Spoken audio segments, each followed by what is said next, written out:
Olá, pessoal. Meu nome é Eduardo. Eu estou aqui para apresentar um seminário, faz parte do grupo de pesquisa em epistemologia e ensino da matemática, o GPEM, aqui da UFSC, e falar um pouquinho da minha pesquisa de mestrado, trazendo algumas reflexões sobre as funções discursivas da teoria de Duval. Então, eu fiz a minha licenciatura em matemática na UFSC Campus Blumenau, depois fiz o mestrado em educação científica e tecnológica aqui na UFSC, orientado pelo professor Méricles Moretti. E agora estou no doutorado também nesse mesmo programa, orientado pelo professor Everaldo Silveira. Além do GPEM, eu também participo de um outro grupo de pesquisa, que é o GProfem, também da UFSC.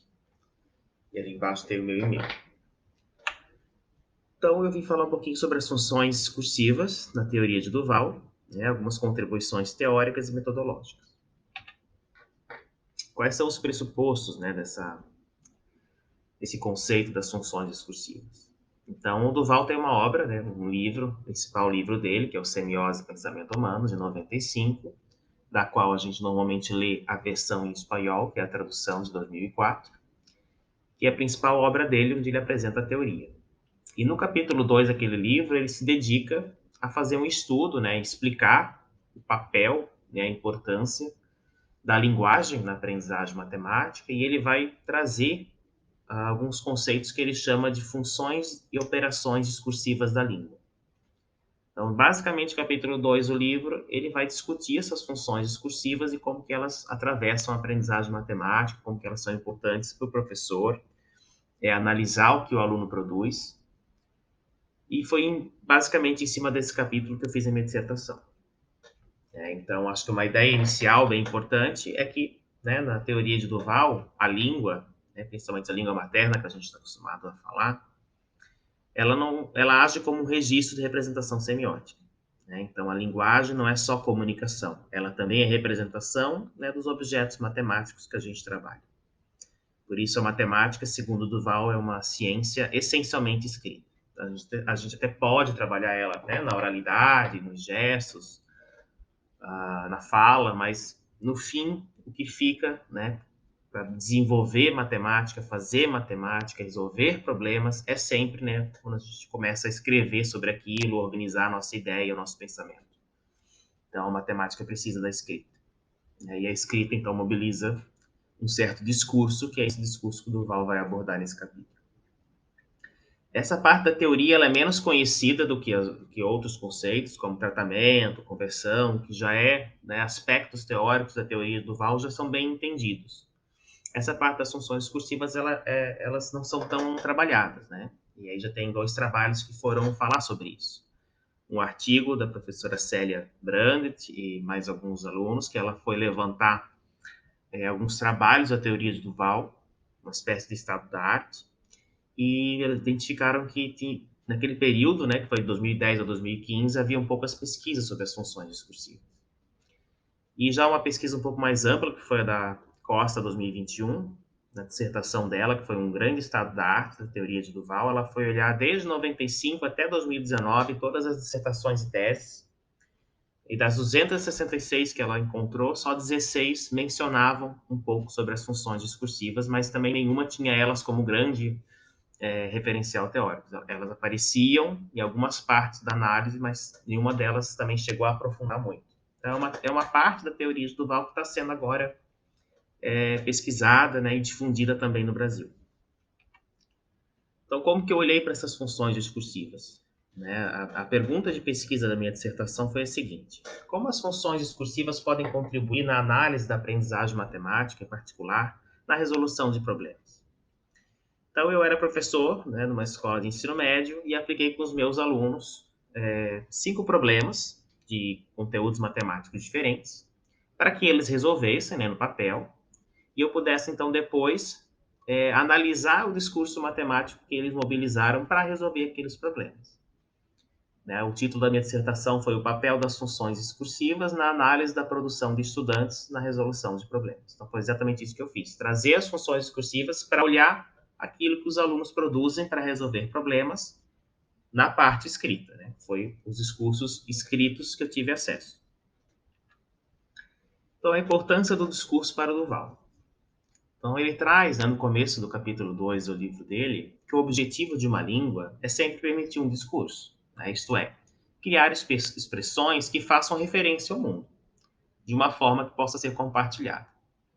Então, Duval define um discurso como o emprego de uma língua para dizer alguma coisa, para falar dos objetos físicos, ideais ou imaginários.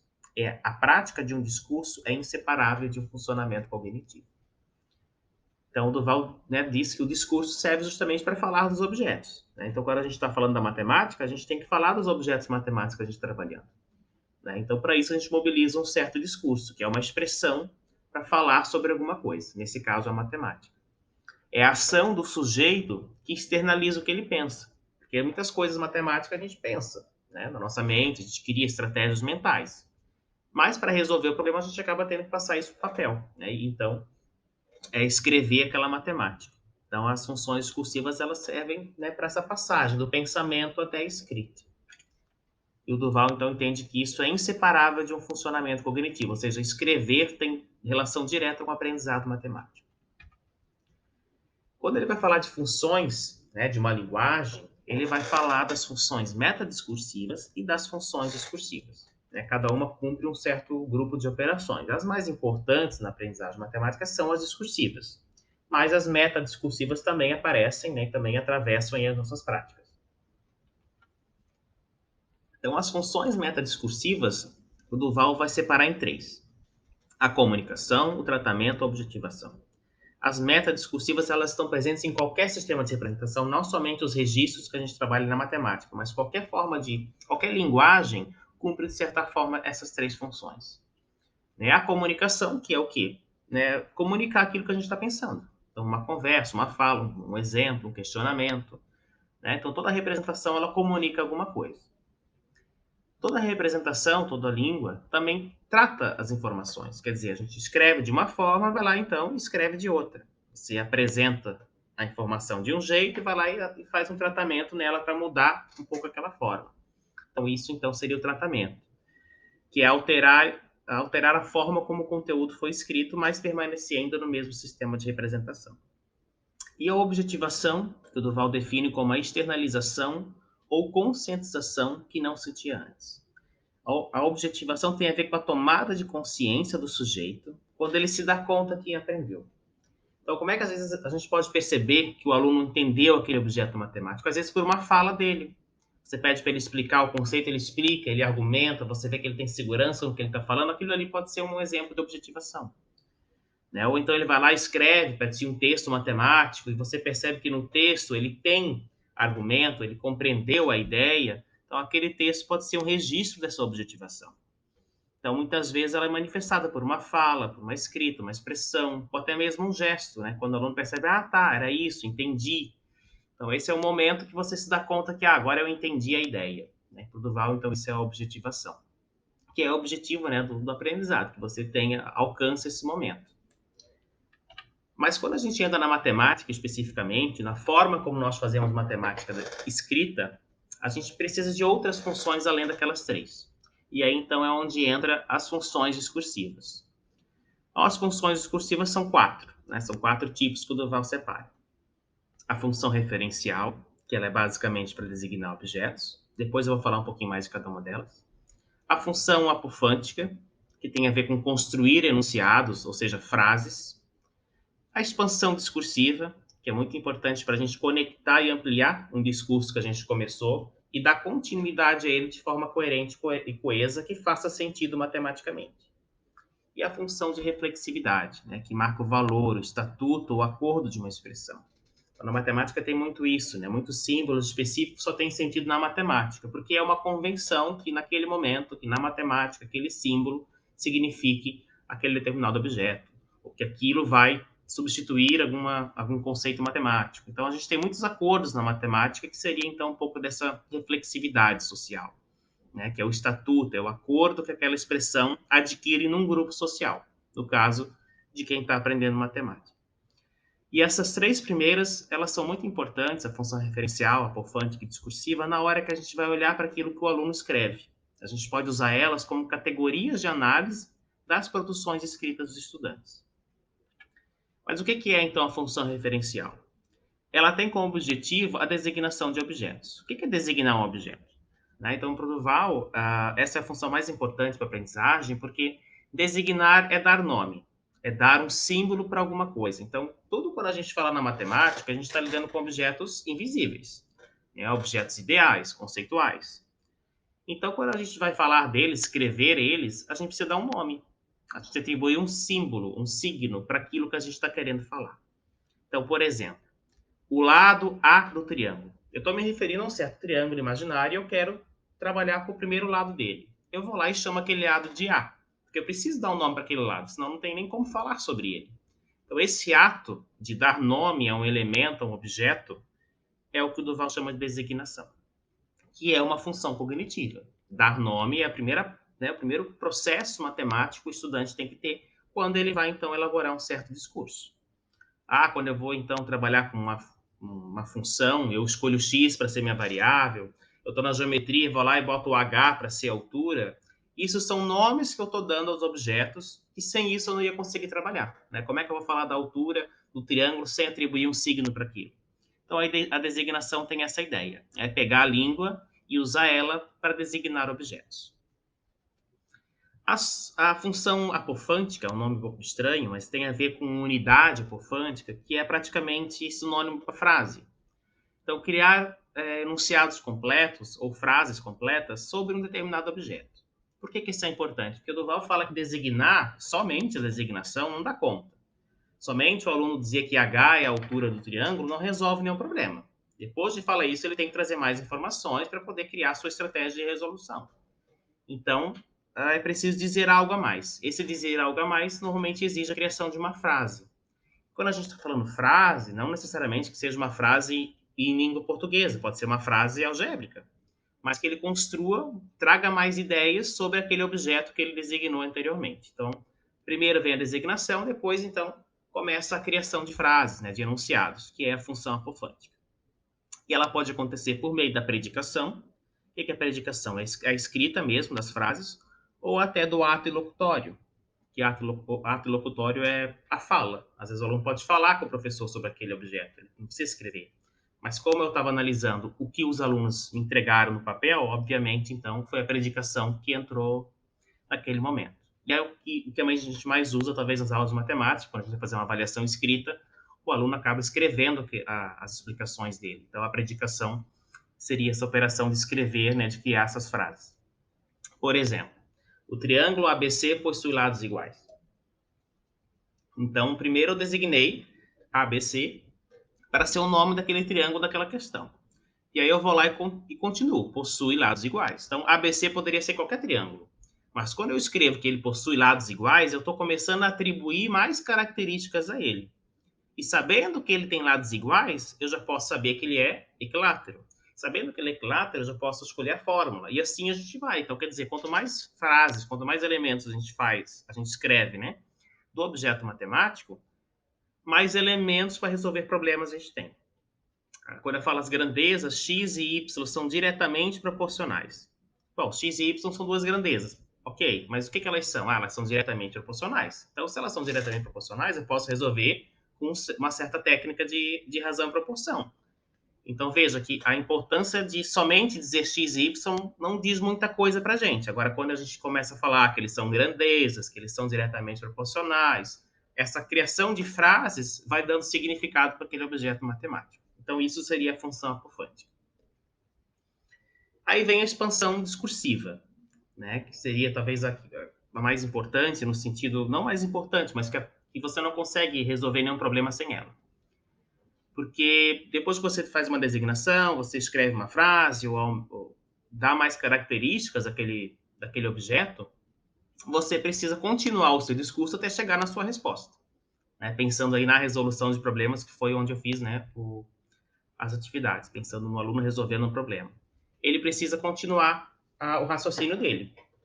Essa continuação é a função de expansão discursiva que faz por meio da acumulação ou substituição. Acumulação, quando a gente vai lá e vai acrescentando coisas novas. né? Vai acumulando informações. Substituição é quando a gente realmente troca alguma coisa por outra. Vou lá e troco o x ao quadrado por x vezes x, porque eu acho que vai ser mais fácil resolver assim. Então, é uma substituição. A acumulação é quando eu tenho um enunciado, vou lá e coloco o outro embaixo, tenho uma equação, construo outra, substituo o valor do x, assim eu vou acumulando as informações. E como é que a gente pode expandir um discurso? Qual é a natureza dessa expansão? A gente pode usar uma expansão natural, a expansão formal, a lexical e a cognitiva. Por mais que a gente está trabalhando aqui com elas separadas, o Duval sempre alerta no texto dele que elas acontecem assim meio que junto.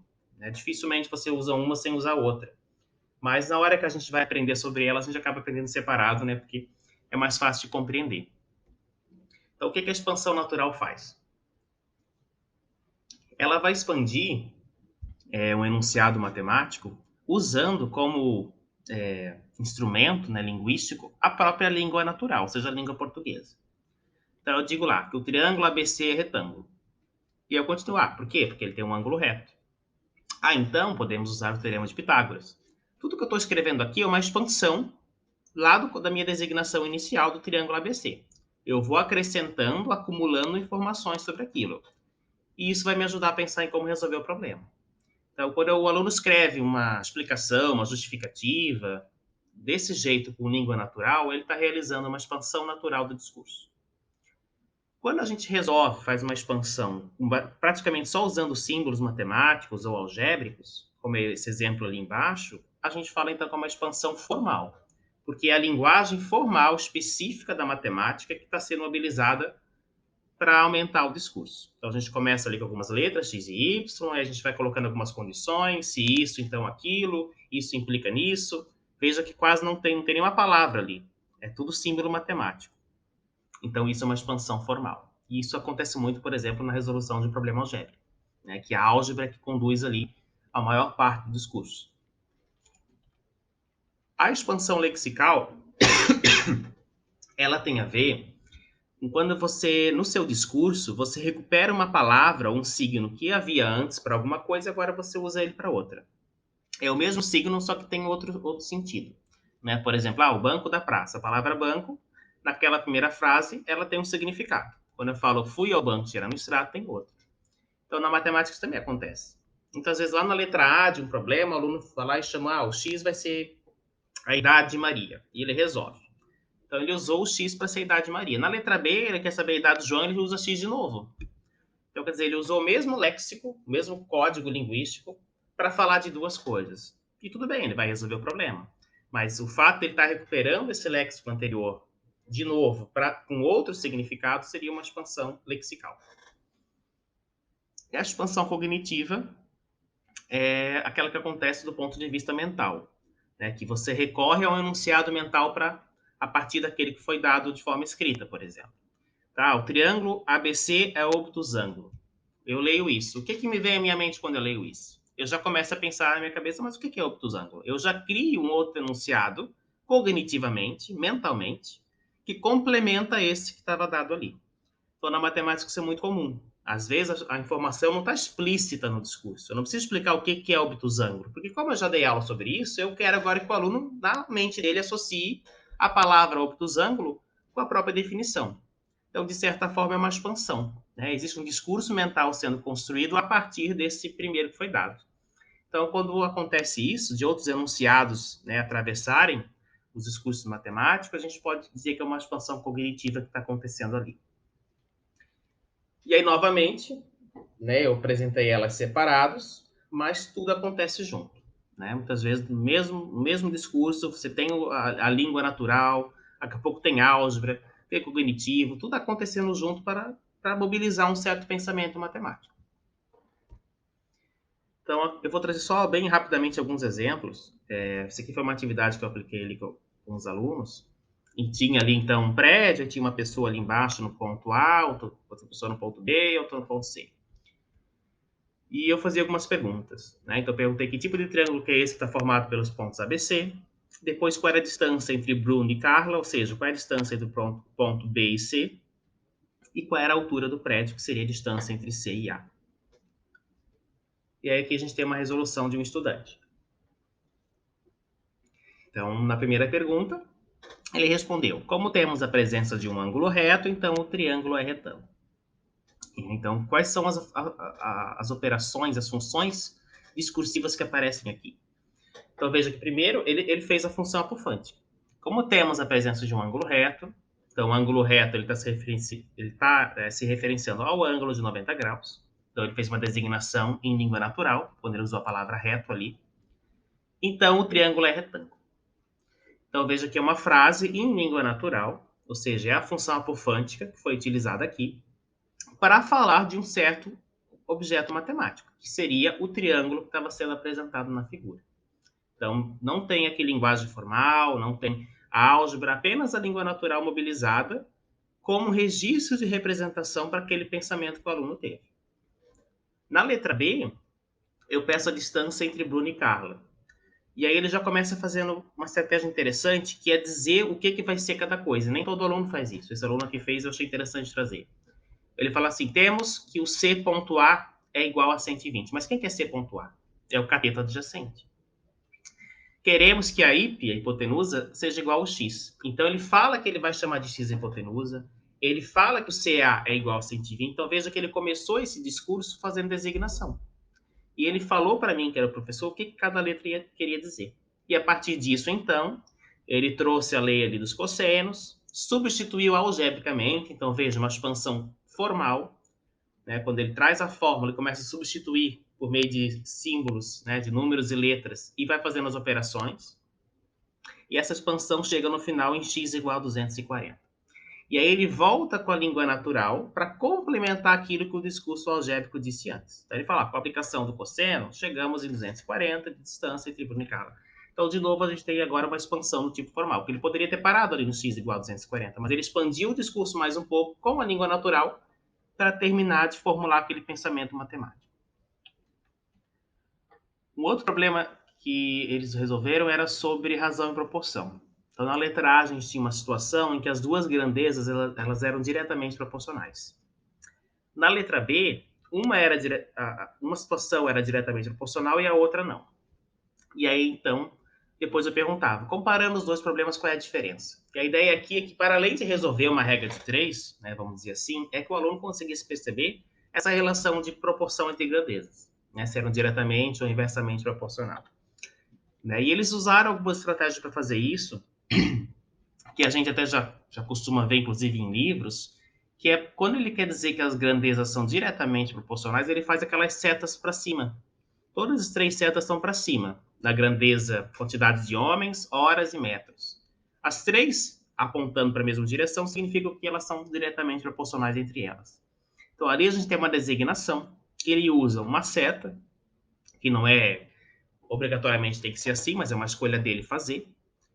E isso implica, então, que ele está comparando aquilo como grandezas proporcionais. Depois ele substitui ali na fórmula, né, ele faz a expressão algébrica, que faz referência àquela razão, e chega, então, no x igual a 40, né, por meio de uma expansão formal, porque ele foi usando ali a álgebra para resolver.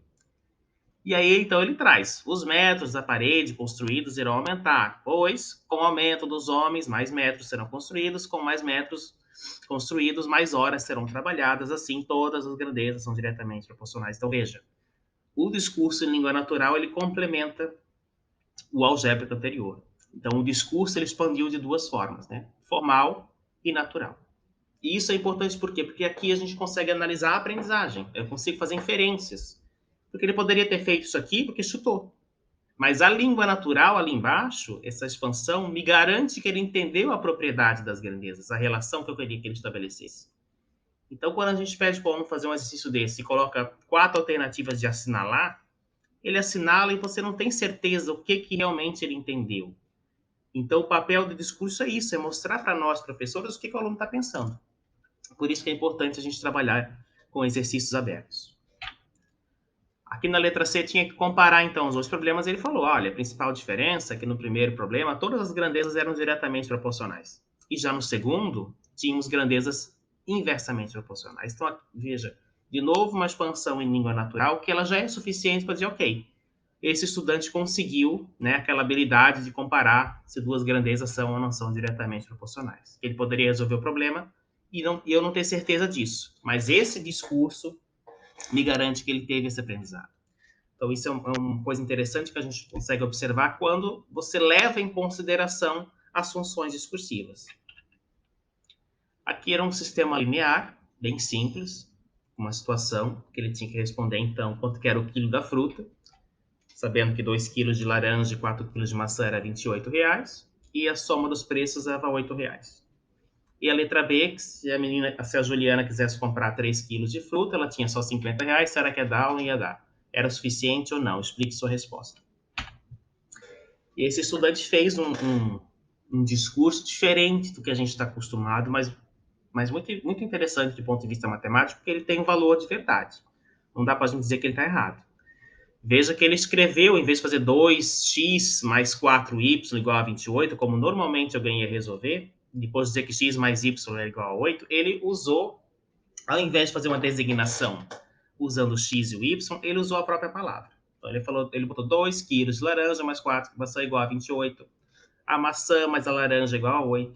Ele foi fazendo substituições algébricas, ou seja, uma expansão algébrica que manteve o valor matemático da expressão e conseguiu, ao longo dessa expansão, com a língua natural ali no meio, que não é do jeito que a gente normalmente ensina, chegou na resposta correta.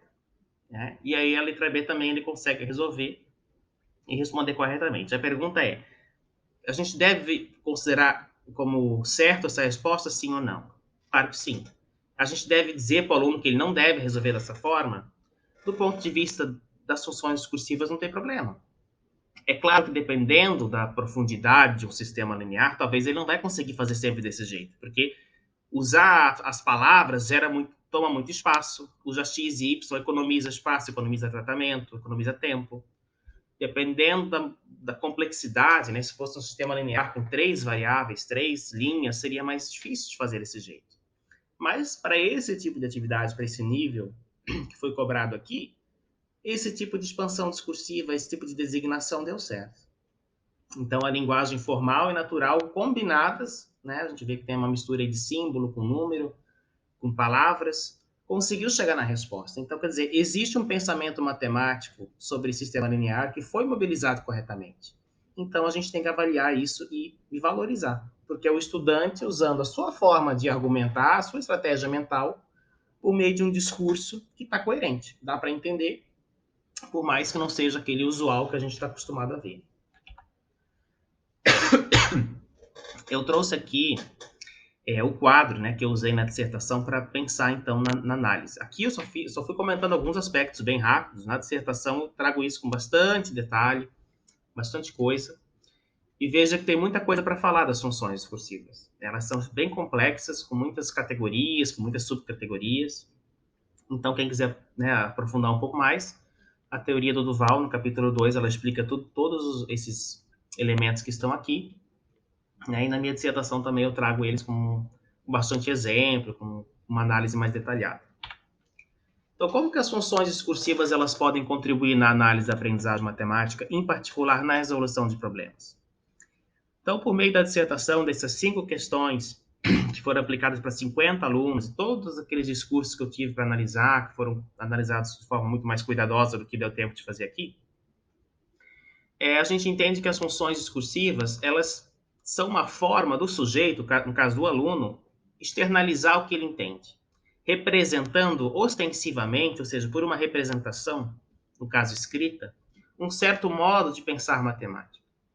As operações, né, discursivas conduzem à manifestação do que ele compreendeu de um determinado objeto, para conseguir, então, resolver um problema e elaborar um discurso coerente.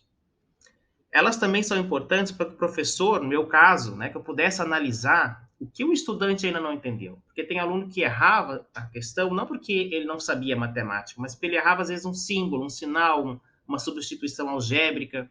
Se eu não tivesse olhado para o discurso com essa lente, eu talvez ia dizer, o aluno não sabe álgebra, não sabe um sistema linear, mas ele sabia tudo, ele só errou lá no final um sinal. Então, sim, é um erro matemático, mas não é um erro do conceito de sistema linear. É um erro de atenção, é um erro que talvez ele tenha esquecido. Então, quando você olha as funções discursivas, né, de forma cuidadosa, do que o aluno te propõe escrito, você faz as inferências de aprendizagem. É claro que a aprendizagem é um fenômeno interno, subjetivo, e ninguém consegue ter certeza. mas você consegue ter alguns elementos para medir essa aprendizagem, né? E esses elementos, nas aulas de matemática, especificamente na hora que o aluno está resolvendo problemas, as funções discursivas elas agem como uma metodologia para a gente identificar isso. Então, o discurso matemático ele é validado do ponto de vista cognitivo, né, e matemático, contribuindo com uma perspectiva mais cuidadosa da análise do professor nas construções escritas nas aulas de matemática. Então, essas foram algumas das considerações que apareceram na dissertação. A partir delas, tem dois artigos que são resumos. Né? O primeiro artigo é esse de cima, da revista Educação Matemática em Foco. O artigo foi intitulado Para Além da Comunicação, o papel das funções discursivas na aprendizagem matemática. É um artigo teórico, antes de eu aplicar as atividades com os alunos, onde eu descrevo, então, esse olhar teórico para as funções discursivas e como que isso pode aparecer numa sala de aula. E depois, então, já com a dissertação defendida, foi publicado esse segundo artigo na Revista Paranaense Educação Matemática, onde eu trago, então, a contribuição das funções discursivas na análise da produção de estudantes na resolução de problemas, que é um grande resumão da dissertação. Então, são dois artigos que podem ajudar a quem quer começar a estudar as funções discursivas antes de ler o próprio Duval, que tem uma linguagem um pouco mais complexa. Então, eu só queria reforçar, né, que as funções discursivas é uma parte da teoria do Duval que está ainda sendo mais estudada e agora no Brasil está sendo um pouco mais difundida. E ela é, então, tanto referencial teórico, né, tanto concepção do que você quer entender na aprendizagem matemática, que você acredita que precisa acontecer na aprendizagem matemática. Ela é metodologia de análise de discurso, porque veja que todas as categorias das funções discursivas elas podem ser as categorias de análise. Então, ela, por si só, ela é referencial tanto teórico quanto metodológico. Ela ajuda a analisar o discurso com base nos seus conceitos. Então, acho que essa parte da teoria de Duval, ela é bastante assim, pode ser usada como instrumento metodológico também. Não dá para separar isso da aprendizagem matemática, da metacognição, do pensamento mental e escrito. Então, as funções discursivas estão diretamente associadas com a aprendizagem matemática. E elas são, né, um novo olhar, uma forma diferente para a linguagem e para o discurso, do que normalmente é colocado, né, nas outras perspectivas. E também elas não precisam ser trabalhadas sozinhas. Né? A gente não acredita que você tem que trabalhar com as funções discursivas isoladas do resto da pesquisa em educação matemática. Você pode trabalhar as funções discursivas pensando nos estudos sobre leitura e escrita, pensando no ponto de vista dos processos cognitivos e linguísticos, da comunicação em sala de aula que acontece entre professor e aluno, que vai estar mediada por essas funções também, e do próprio letramento matemático, por que não? Nos anos iniciais, estão aprendendo a linguagem matemática, esse letramento, as funções discursivas não estão distantes desse letramento. A gente acredita que existe uma articulação ali que pode ser feita também. Então, tem muita coisa para estudar ainda das funções discursivas. Era isso que eu tinha para falar. Meu e-mail fica disponível para quem quiser conversar. Eu agradeço, né, a Unedu, que oferece minha bolsa de doutorado, e aos grupos, né, de GPEM, que é esse que é da teoria de Duval, e ao GPROFEM, que é o outro grupo que eu participo, né, no meu doutorado. Então era isso. Qualquer coisa pode entrar em contato. Até mais.